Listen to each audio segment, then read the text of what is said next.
Haciendo umas mudancinhas.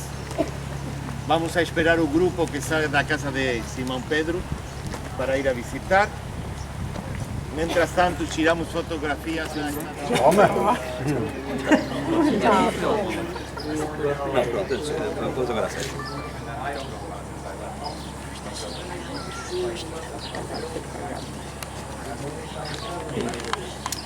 Tal como o nosso guia disse,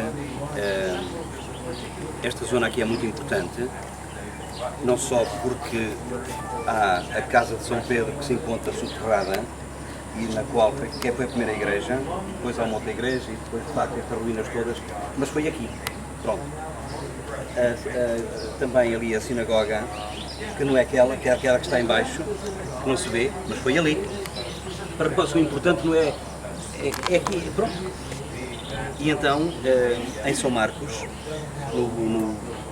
que na nossa Bíblia aparece em segundo lugar, mas foi o primeiro a escrever o Evangelho, foi São Marcos, nós encontramos precisamente esta passagem no capítulo 1 e a partir do versículo 29. Saindo da sinagoga, presume-se que era aquela, ali ao lado, foram para a casa de Simão e André, com Tiago e João, que era aqui. A sogra de Simão estava de cama, com febre, e logo lhe falaram dela.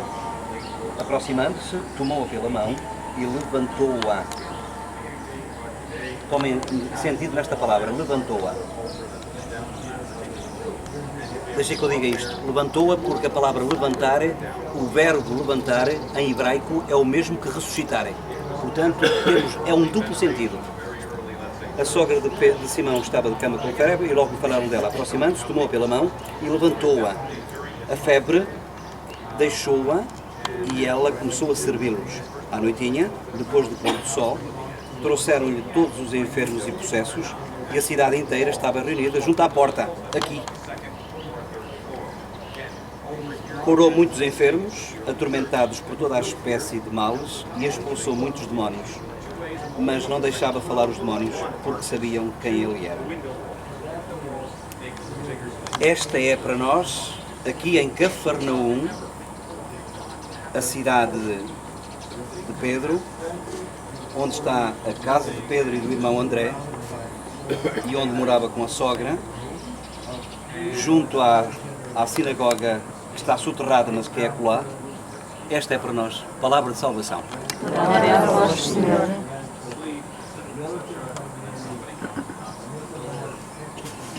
Ok, vamos continuar.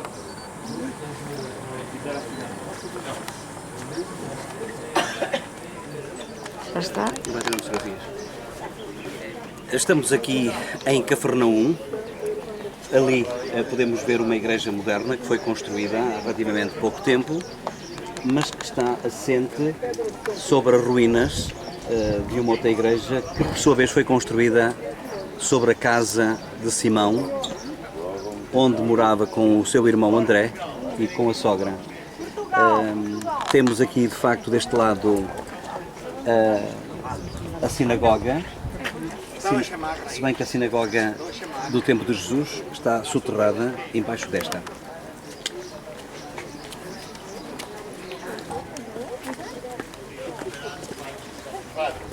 Ok. Nos encontramos na sinagoga branca, a sinagoga mais grande do bizantino encontrada até hoje, 35 metros por 17. Lá embaixo, a sinagoga onde ensinava Jesus em pedra basáltica. Era aqui mesmo, lá embaixo. No século IV, os judeus construíram uma sinagoga mais grande sobre a sinagoga que ensinava Jesus. Trouxeram artistas, podemos ver, de Alexandria, da Grécia, e fizeram uma coisa muito bonita. Tinha um primeiro andar, onde se encontravam as mulheres, que estavam separadas dos homens. A arca de madeira com o Pentateuco estava aqui, os fiéis rezavam para esse lado, para Jerusalém. Ok? 35 por 17. Até o ano 70, a sinagoga é lugar onde 3 vezes por semana se leía o Antigo Testamento e se festejavam circuncisões e festas de casamento. Depois do ano 70, da destruição do templo, onde se faziam os sacrifícios, 3 vezes por ano, os judeus acudiam nas festas sagradas para sacrificar um carneiro. Era a comunicação entre o judeu e Deus, através do sacrifício. Hoje, continuam fazendo sacrifícios os samaritanos e os muçulmanos, sacrifícios de cordeiros, até hoje. Os judeus já não, porque o único lugar era o templo de Jerusalém, destruído no ano 70 por Tito. De aí em mais, os judeus encontraram a fórmula da sinagoga, a oração. A oração é a união entre o homem e Deus, 3 vezes por dia e todas essas. E já agora, Yuri, por isso é que para nós os cristãos, Cristo é que é o Cordeiro de Deus que tira o pecado do mundo. É fazer a ligação já agora, Okay? para ficar a coisa completa. Os judeus esperavam, na época de Jesus, um grande militar para liberar-os dos romanos. Deixaram passar a Jesus. Só alguns reconheceram. E nós estamos esperando ainda o Messias. Temos em Israel 15.000 judeus que acreditam que Jesus foi o Messias. São judeus messiânicos. Para vocês, os judeus, portanto, porque os muçulmanos consideram Jesus um profeta. Nós achamos que ele é o Messias. E vocês estão à espera que ele venha. Mas Jesus para vocês é um homem normal. Era um falso Messias. É um falso Messias. Foi julgado e condenado à morte. Não puderam levar a cabo a pena como nas épocas em que os judeus eram independentes, no período asmoneu, no período do rei Davi, do rei Salomão, do Reboam. Por quê? Porque governavam os romanos, mas condenaram ele por falso Messias, porque não era aceitado dentro dos fariseus, rabinos fariseus, do Sinédrio, o supremo sacerdote Caifás e Anás. Não aceitavam uma coisa que não fosse o que acreditavam nesse momento. E Jesus acreditava em outras coisas. E Jesus fazia uma coisa que era muito, para os judeus, era muito dura, que era o sábado. Não respeitava o sábado. Por que não respeitava o sábado? Porque vamos visitar as piscinas probáticas, Betesda, sim? Os tanques de Betesda. Betsaida, como a gente ouve falar. Não em Jerusalém, que é Casa da Misericórdia. Lá ele curou um paralítico um dia sábado e lhe disse: leva tu colchão. Párate e leva tu colchão. Tu colchão era mais de 3 quilos. Um judeu no sábado não pode levar mais de 3 quilos. E não pode caminhar mais de 1872 metros. Ok?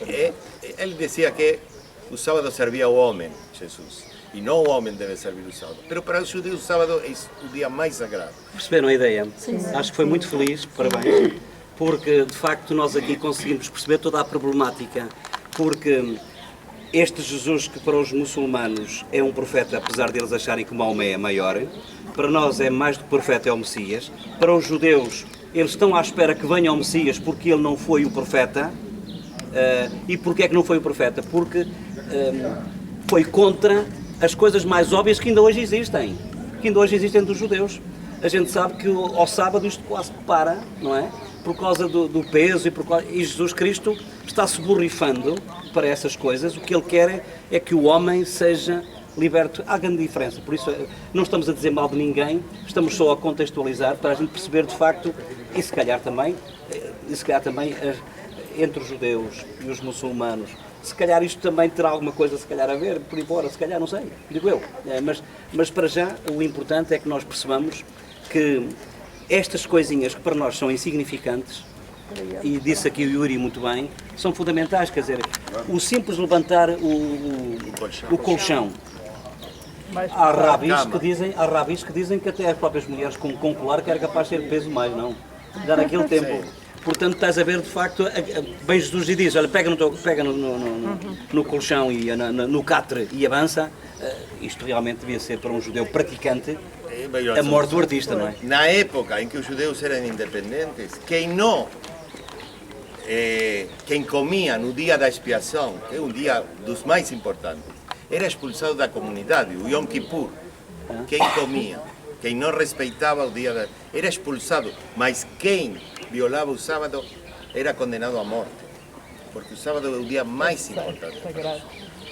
Então, mas na época de Jesus governavam os romanos mas nas épocas eram independentes se lapidavam, os judeus lapidavam, e lapidavam direita e esquerda. Aquele falso Messias, Jesus não foi o único, através da história tivemos muitos. Agora, eu como judeu não tenho a culpa que os judeus fizeram, como um neto de um nazista que matou os judeus, o neto, hoje, que culpa tem no que fez o avô? Mas a realidade era essa, ele ia em contra da norma aceitada, que tinha que ser aceitada por todo o povo. Por quê? Porque os fariseus eram o Sinédrio, o Supremo Sacerdote, se fazia assim. Quem fazia assim era condenado à morte, e era uma coisa muito normal.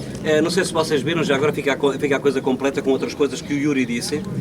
Aquele episódio que nós conhecemos do samaritano, quando ele está, do bom samaritano, quando ao fim e ao cabo aquela pessoa que caiu nas mãos do salteador, estava quase a morrer, e diz a Bíblia que passou um sacerdote e passou ao lado. Passou um levita. Um levita, passou ao lado também. E foi um samaritano, que era aquilo que os judeus não gostam, que o ajudou. E porquê é que o sacerdote não ajudou? Por causa disso, porque de facto, de acordo com os rituais dos judeus, eles tinham, antes de ir para a igreja, para a sinagoga, digo, eles tinham que se purificar. E se aquele homem ajudasse a pessoa, ficava impura. Não é? Tinha que voltar ao banho ritual. É interessante. Mas era mais importante a pregar no templo que salvar uma pessoa. Tinha na dúvida, estava morto ou não estava morto. Claro. Por isso, deixam de lado a misericórdia, que é o que tinha o samaritano. Ok. E para os nossos telespectadores, isto é junho, e 10 de junho, um calor de...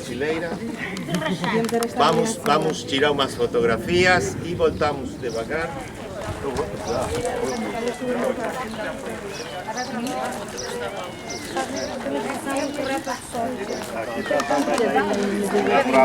E aqui em Cafarnaum, a grande novidade, encontramos o gato da sogra. Toma, anda cá, peixinho. Toma, a ver se Exatamente, está cheio de fome, coitadinho do pobre. Também faz parte. Lá se ele tem vergonha, não tem vergonha.